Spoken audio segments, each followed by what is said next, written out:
Naughty Dog has been Sony's biggest studio for many years, starting with the PS1, and after the big success of their first ever entry of the Crash Bandicoot series, which gave them the title as the unofficial mascot for the PlayStation. Even selling places like Japan, which is a very uncommon thing for Western IP. Even if they had to change Crash's look in Japan for marketing reasons. So yeah, with all this popularity and success, a sequel was definitely inbound. Step through, sir. That's odd. Empty out your pockets. Huh. Are you wearing a watch? Oh, for goodness sake. Every time I come here. After a short vacation, Crash is back. And this time, he's ready for just about anything. I am not comfortable with this. Whoa! Hello! Now, there wasn't really too much development history about Crash 2 specifically, especially compared to the hellscape that was with the first entry, which honestly makes sense considering the fact that they got their footing for the first game in particular, and all they could do is just expand upon what they started. The biggest thing that they did is to upgrade their engine that can create even better graphics and way smoother animations to make it all look nice. Now, I've had a really long history with Crash Bandicoot 2. My cat's knocking on my window. Oh god, my other cat's coming in. So back when I was a little kid in New Jersey, my mother always took me to this grocery store where they have a little kid center where you could just drop off your kids to watch movies, play games, or do other stuff.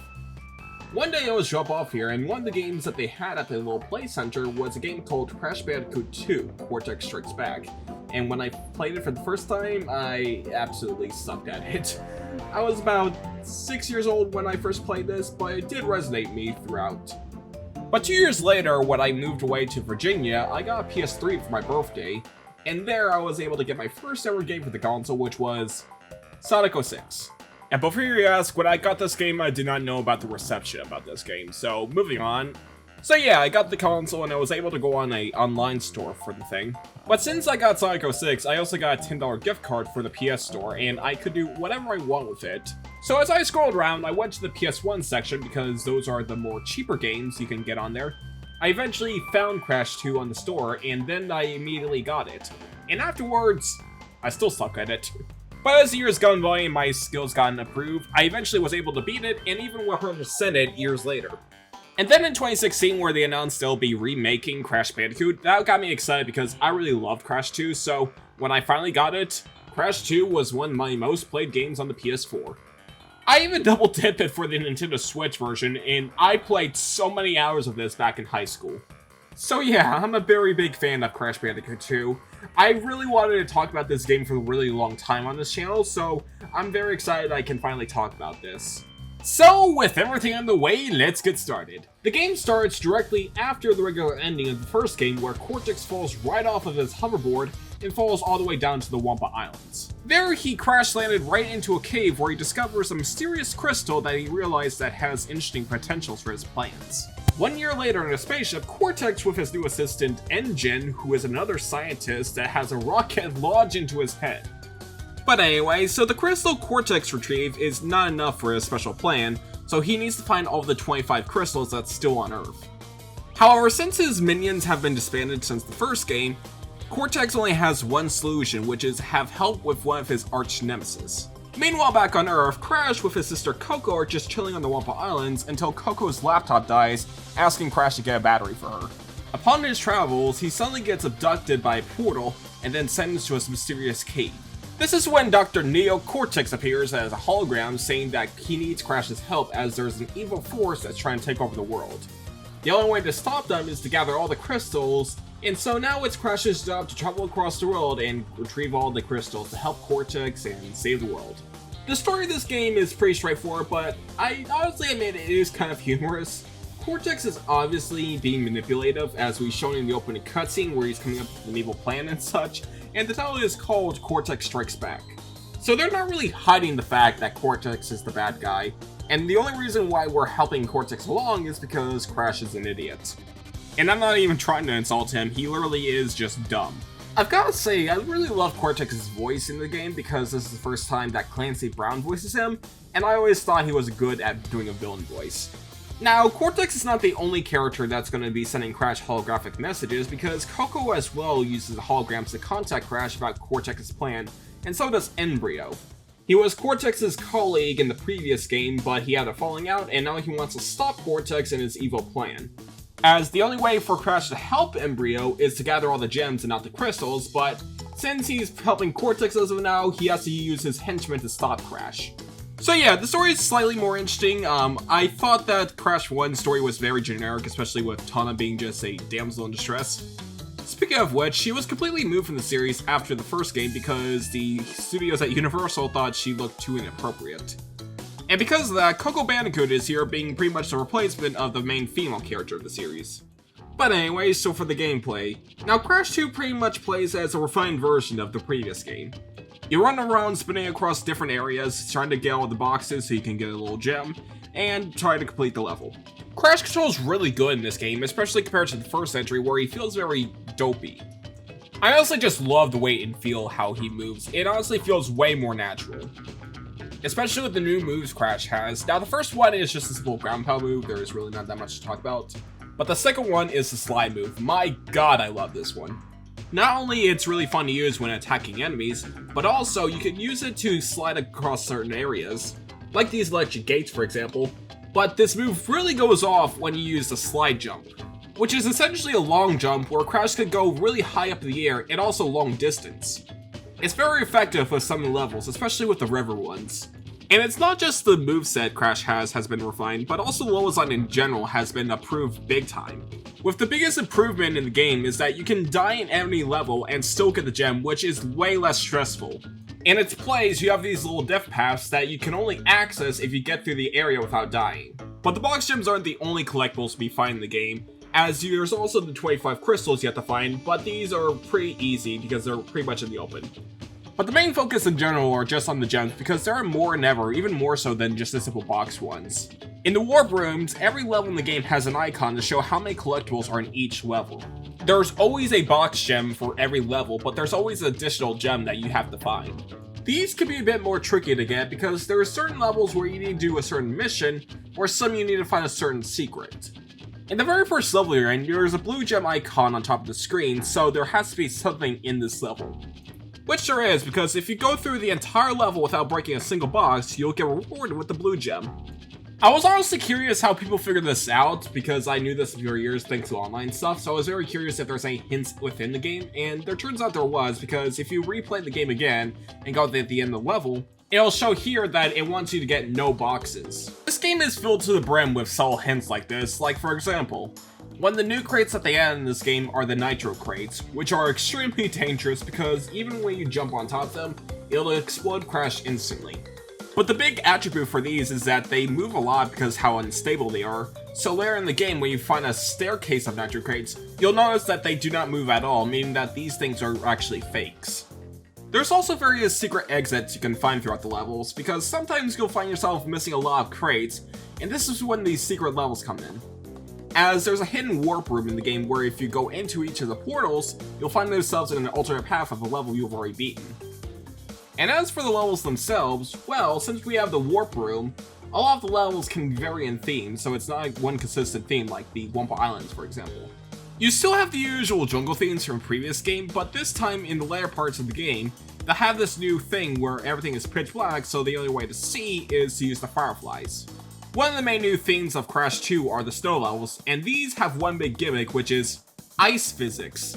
And not just any ice physics, because the momentum you have here is so damn heavy, it's honestly insane. There's also these sewer levels you'll be finding throughout the game where the main thing is that you have to dodge the electric eels, which is honestly very fun. I honestly think these are really cool. The river levels return as well, but this time they have an interesting thing where they have this little jet board that you have to ride, which is honestly very fun, especially with the levels that has you speedrunning through it so you can get a bonus gem. And of course, since it's a Crash game, the boulder chasing levels are back and much more fearsome than ever. In later parts of the game, you don't just get chased by a boulder anymore, but also a giant polar bear. And speaking of which, in the last game, Crash ends up riding a giant hog across the village. In this game, it was replaced by a baby polar bear just called Polar. And I'll be honest, these are way more fun than the hog levels because I've always felt like the controls of those are a bit too stiff, but these are just way more fluid and a lot more fast-paced and fun. Although since I'm trying to get all the boxes, some of these levels can be a bit of a hassle, especially with the final one where it's all pitch black. But these are mostly great. I also love the fact that if you jump on Polar multiple times in the warp room, he'll just give you 10 lives. That's pretty funny. And lastly, I think what improved greatly is probably the bosses. My main issue with the last game was that the bosses could be a bit hit or miss, like some could be pitifully easy while some could be very good. And the first one we have here is the returning Ripperoo, and he is way more insane than ever. With his whole shtick is that he constantly plants TNT and nitro crates everywhere so you can blow you up. The Komobos are probably the easiest boss of the game, but even still, I think these are way more fun than the ones in Crash 1, as you constantly need to run around the area to avoid getting knives thrown at you. Tiny Tiger is probably the best boss fight in the game because I really love the mechanic where you need to constantly jump around these platforming areas and try to lure him into a bottomless pit. And lastly, before the final battle, you have Engine, who has this giant robotic ship that you need to constantly throw Wumpa Fruit at him. I don't understand why a giant fighting ship is very invulnerable to freaking fruit, but it doesn't matter because it's really fun. And as for the final boss, well... Now, despite all the praises I have for this game, I do have some criticisms for it. Like, for one, in some of the marketing and even on the title screen, it shows Crash riding a jetpack. This is a gameplay mechanic introduced in this game, but it only has 2 levels at the final end of the game. And these aren't even good, they control like total shit. I have no idea to describe it. Like, you go up by pushing down and going down by pushing up, and you push X to go forward and circle to go back. The only reason why I brought this up because this is literally the final boss where you need to use the jetpack to go after Cortex. However, that's not even probably the biggest issue I have with the game. The other one has to be the backtracking. Like, even though they made the box gem way less aggravating by letting you die and still get it, at the cost that they kind of make backtracking throughout the levels a bit more aggravating. As the camera just doesn't pull back enough so you can see ahead, meaning that you're pretty much blindsided for the most part.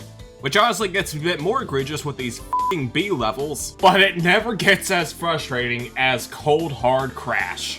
Oh god, where I start. A freaking ice level, so that means heavy ice physics. There's a freaking death path that you need to go through, and this is where the most dickish part of the game comes in, as you need to go through this area twice, one to get the gem, and the other one to get this switch so you can get crates on the other side. And the most dickish part of this area has to be the bonus area, because there's this one crate that's hidden across the camera, and if you miss it, you have to do this all over again. But luckily I'm aware about this crate, so it's not really that much of an issue. Now, graphically and aesthetically, this game looks really good for the console. Crash 1 looked pretty alright for the most part, but the graphics in 2 really improved greatly. Especially with the animations, like there's a lot of cool little cutscenes that were introduced in the game. And I love how fluid and bouncy Crash is when you move him around. And also, I really love the soundtrack of this game. I didn't really care for the soundtrack in the first game in particular with a couple of them, but I don't know, I feel like this one has more of a spark to it compared to Crash 1. And that's why I can describe Crash 2, it just has this spark that I really adore.